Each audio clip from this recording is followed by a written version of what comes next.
we will discuss the rate laws and the reaction order. And there is another term that is called the molecularity.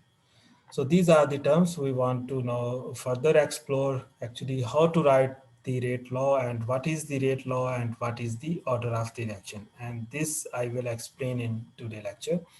So let's suppose again there is any of a reaction and A and is any of the reactant, B is also maybe any reactant, and this may be as we have discussed before. These are the general terms, and a small a and small b are the coefficients that mean which are going to balance in the chemical reaction as we you have seen in the previous example. So let's suppose this is the a and this is the small a, this is the coefficient of I, and this is the capital A. A is the capital A is the reactant and small a is the coefficient of the this one reactant. This is the generalized reaction is given over here.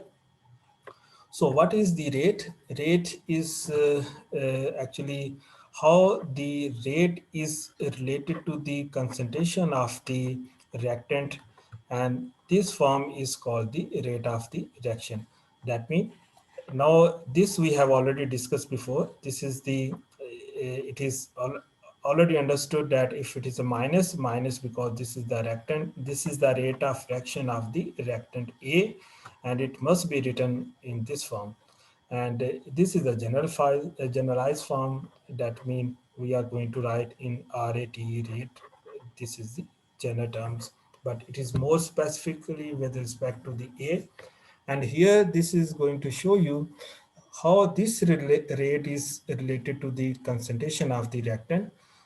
That means these are the concentration of A, concentration of B. It is written in the bracket, and this term is used for the to express this reactant in the concentration terms.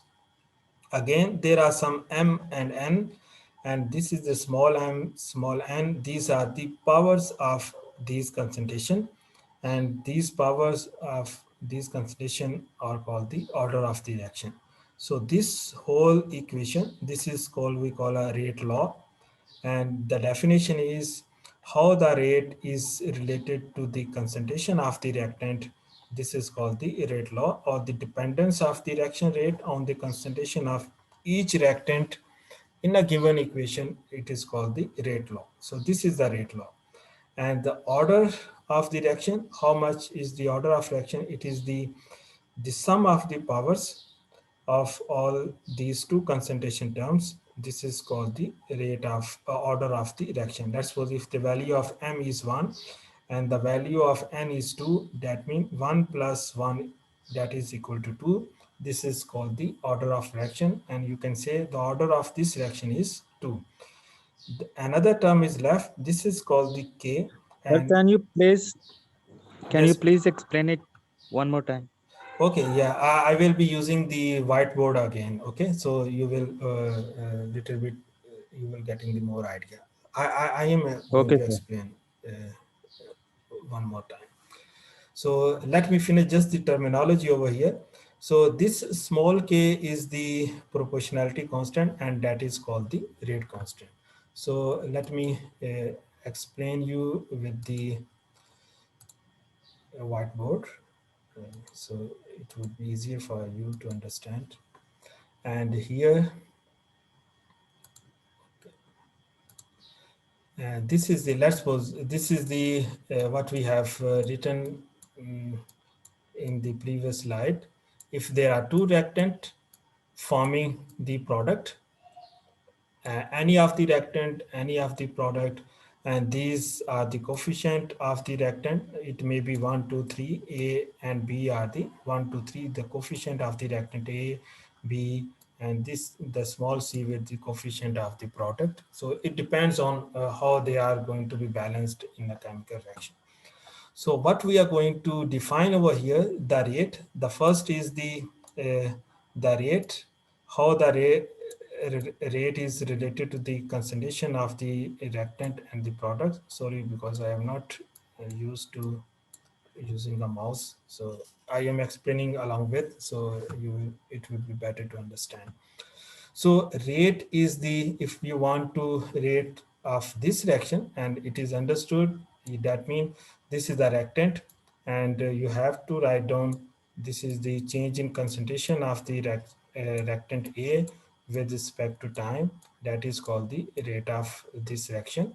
Okay, and I have written over here minus because this is going to decompose, equal to, again if I want to write the B, and this would be the minus, and B, and concentration of B divided by the change in the, this is the time, and this is also the change in the concentration. The small d is representing, even you can use small d, or you can use this delta, that is the same thing. These both are going to show you the change.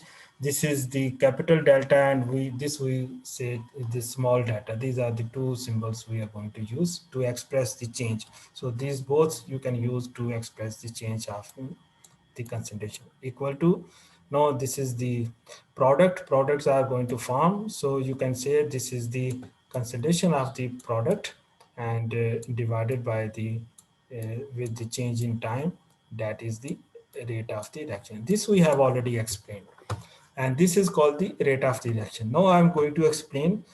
Now this rate may be this, and this rate may also be this rate may also be this, because these are equal to each other.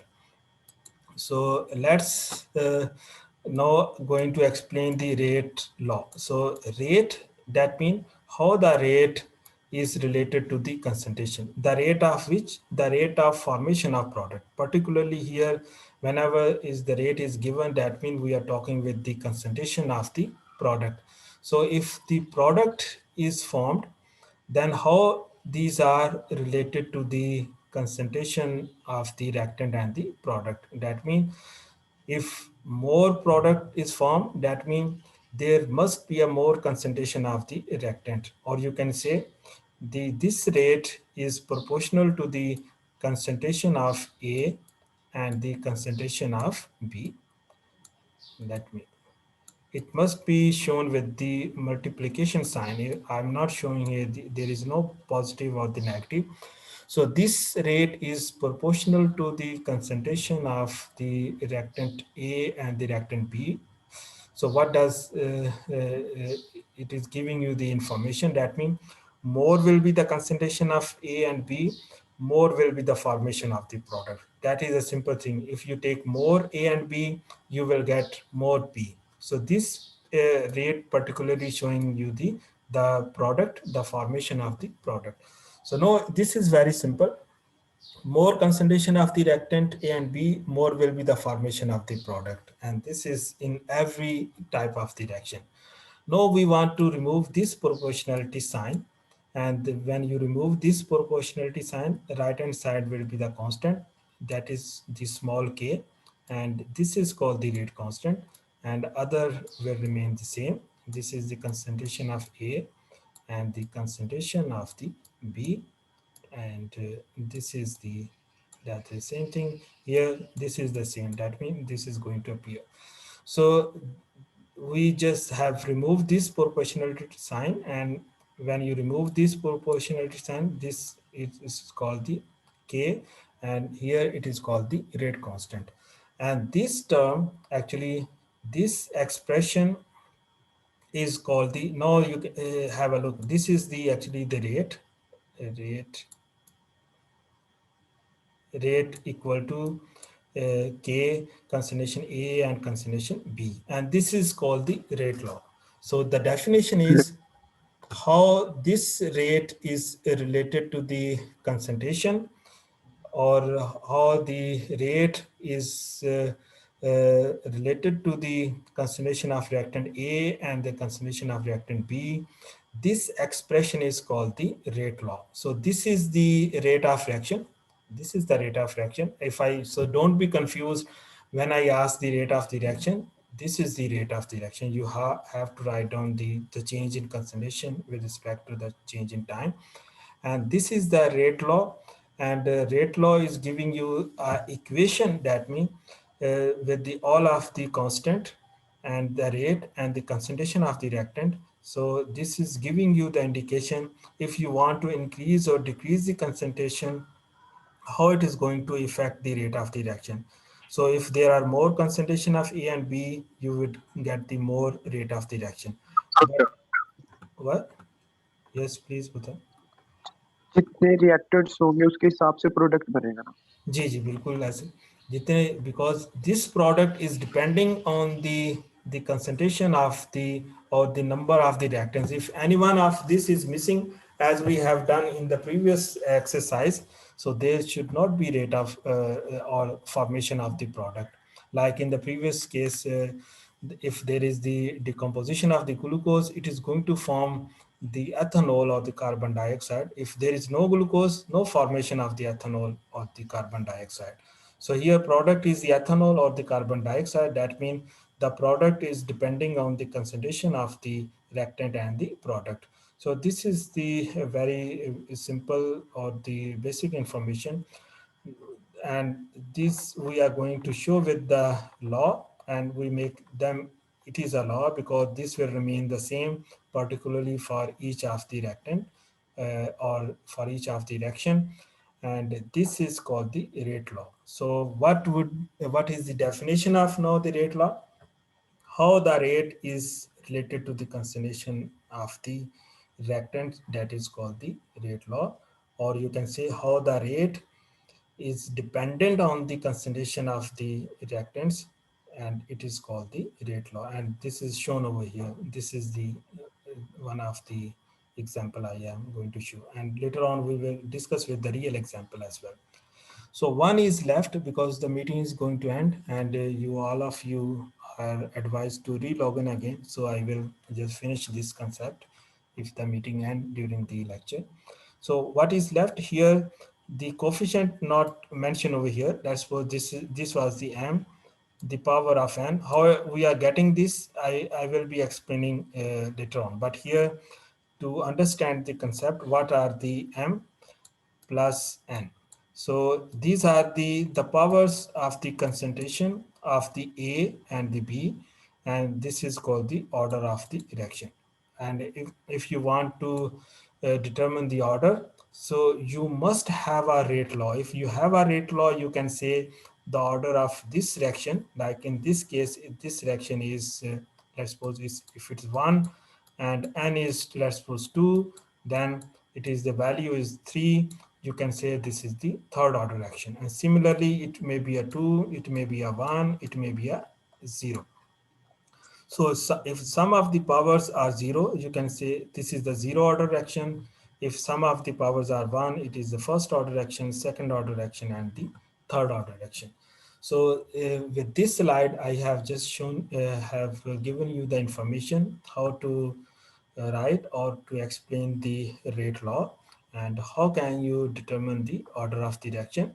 And for this determination, you must have a rate law, and you just look at the powers of the concentration written in the rate law, and you just sum up the powers, and then you can decide this is the order of the reaction. And a similar way which you are going to use here the coefficient of the reaction to determine the or to compare the rate of formation or the combustion with any of them. So with this, you have only 2 minutes. Maybe you can ask the question, and later on I will be explaining the rest of the content, and you have to re-log in again. So if there is still confusion, please do ask.